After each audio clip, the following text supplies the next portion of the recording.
this is my B5 S4, and if you've seen my channel before, you know we've put a lot of work into getting it to where it is today. We've made a number of changes to the vehicle, but today our focus is going to be improving the livability of the car. I want this interior to be a special place to be in, so I did the following. Today we're on our way to go rescue the S4. It was sitting just a little bit too long, so it ran out of batteries, so I charged the battery, and we're gonna go do that first things first. I got a whole lot of modifications for it, and it's gonna be a lot different by the end of the day.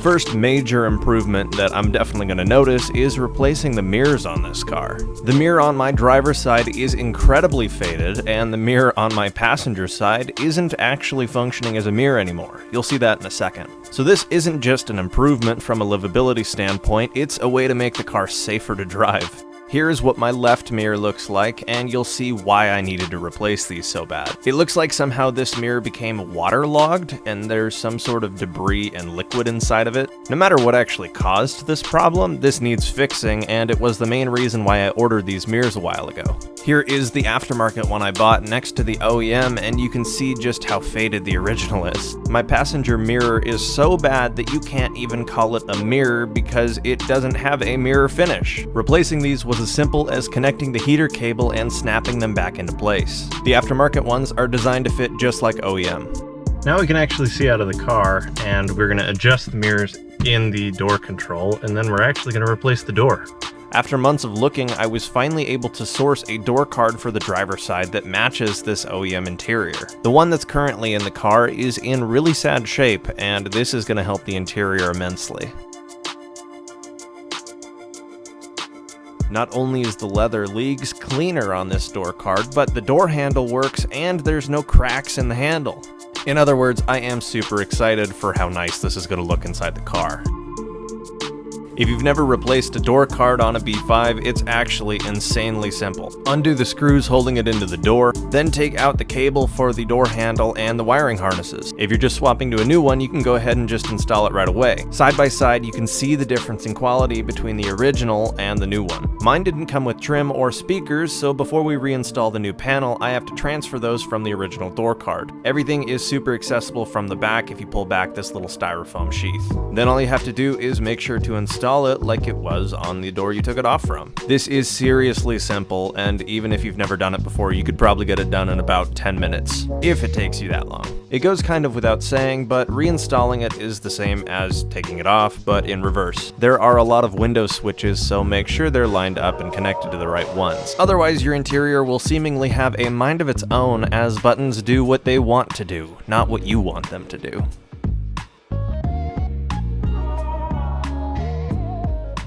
This is what the new door card looks like once it's in the car.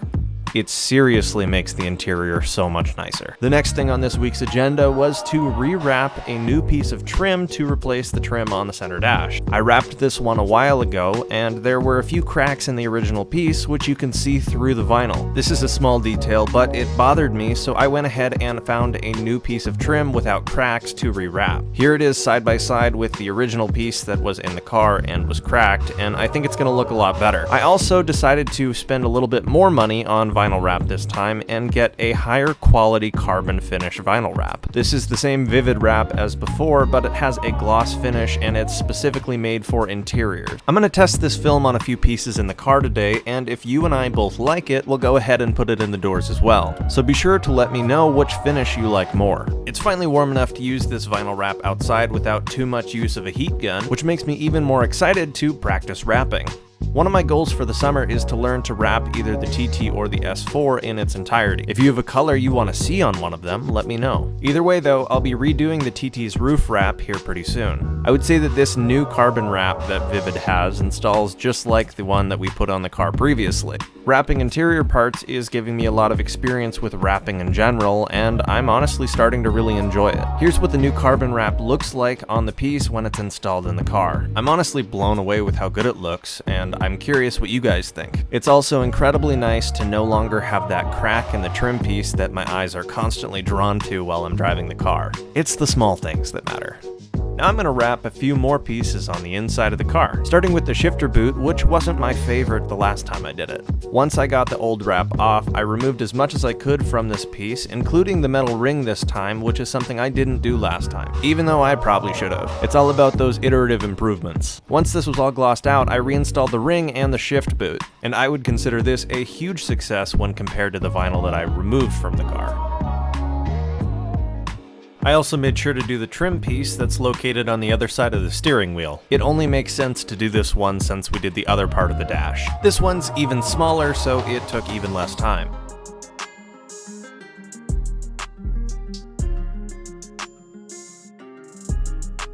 Here is a final shot of what all this vinyl looks like in the car. I want you to let me know if you like this glossy finish more than the unfinished carbon that was in the car beforehand. Whichever one you guys like more, I'll make the de facto standard for this interior.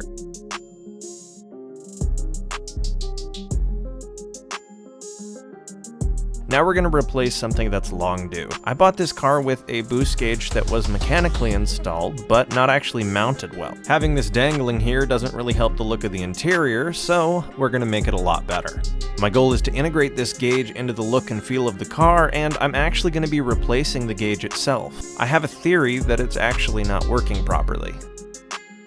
I ordered an ECS tuning boost gauge kit, and this one is specifically made to be a vent mount for the B5S4. As far as boost gauge kits go, this is probably one of the most comprehensive ones that I've come across. The vent mount itself looks close to OEM, and on top of that, they went through all the trouble of color matching the boost gauge itself to look like the OEM colors. This isn't sponsored in any way, but I seriously have to commend them for both the comprehensiveness of their kit and the presentation.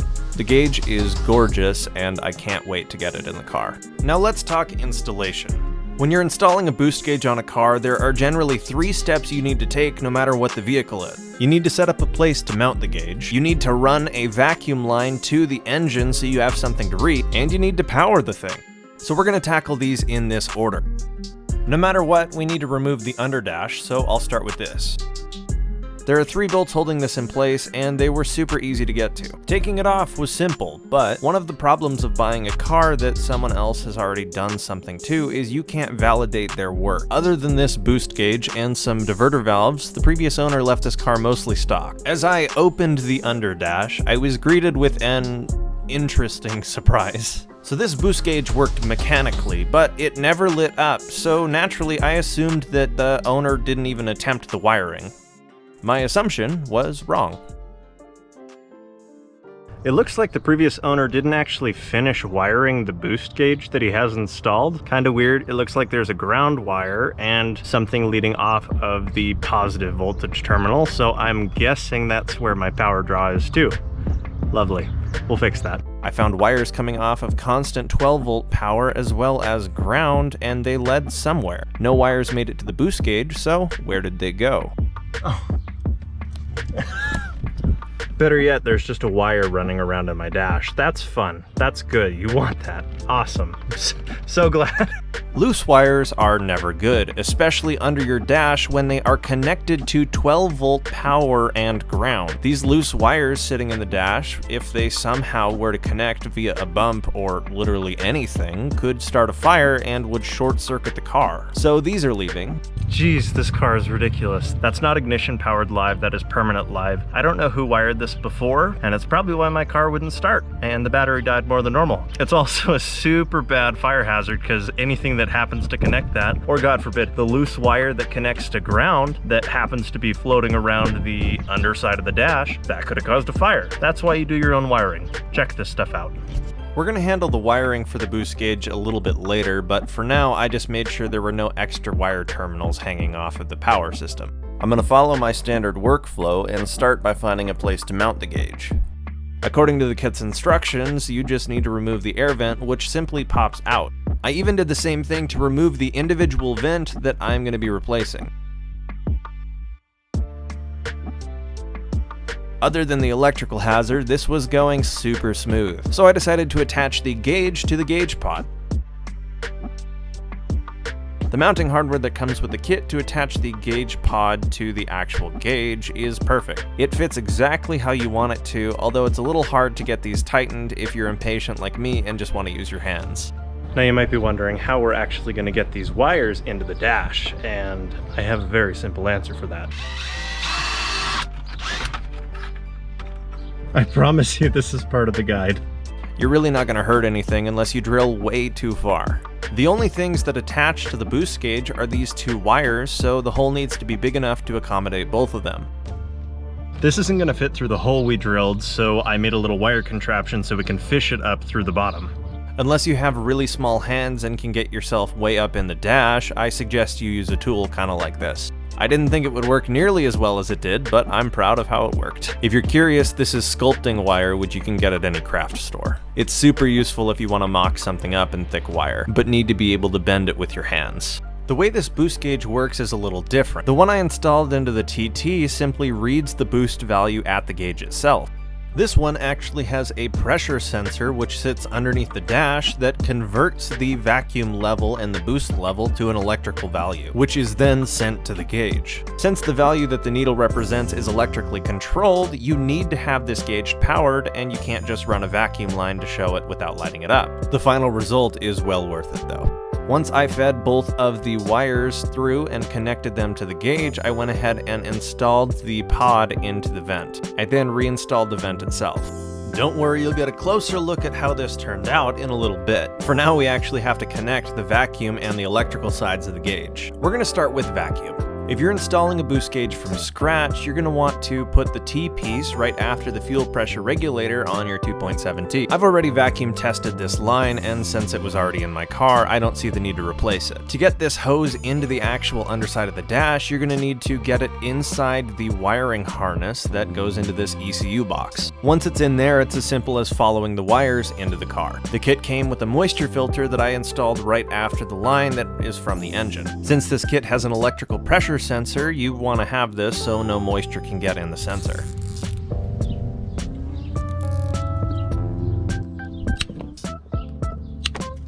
I then connected up the electrical sensor to the rest of the vacuum system, and now the vacuum side of this gauge is complete. After reducing the length of some of the vacuum lines and tidying up the wiring, it's time to move on to the electrical side. My car currently does not have a battery in it because I took it out to charge it, but if you're doing this on your car, unplug the battery now so you don't risk anything. The electrical side is actually a lot simpler than the vacuum side. The kit comes with the two end terminals that you need to bolt the wires to the car. We're going to break these wires into two different groups. The red, the green, and the white are going to be wired together into our power end terminal. I intentionally wired this to ignition controlled power so it doesn't draw any power while the car is turned off. The black wire, like normal, is going to be our ground. Like most other Audis, the ignition controlled power is the leftmost on this wire terminal set, and it's the one with the yellow wires coming from it. The rest of the red ones are constant 12-volt power, and I suggest you don't use those unless your boost gauge has a color memory function. This one doesn't, which makes it really simple.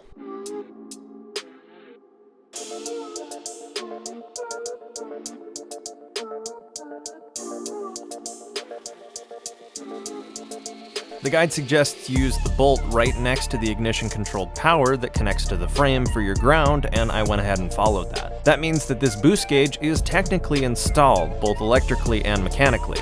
So if you like to live dangerously, you can go ahead and reinstall the underdash before testing it.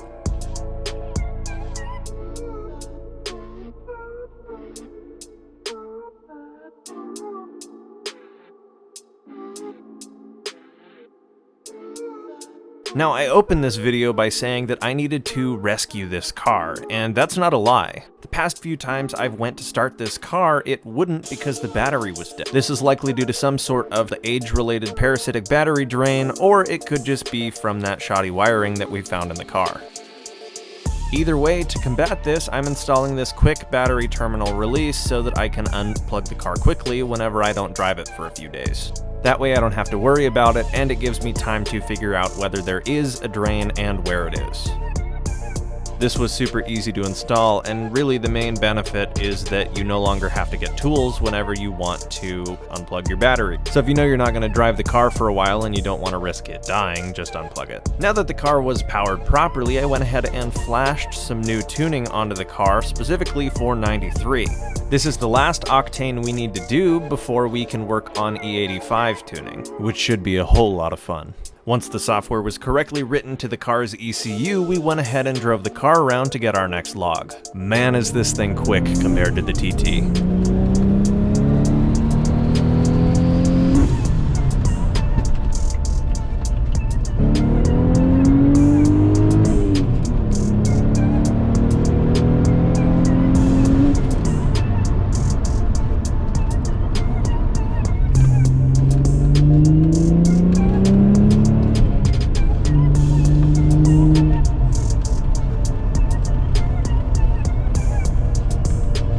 I sent the log off to Motoza, and now it's time to answer the question. Did we achieve my goal for this week, and did we improve the livability of this car? And how does the gauge look in the car when it's all said and done? Well, here's the answer. It is everything I wanted it to be.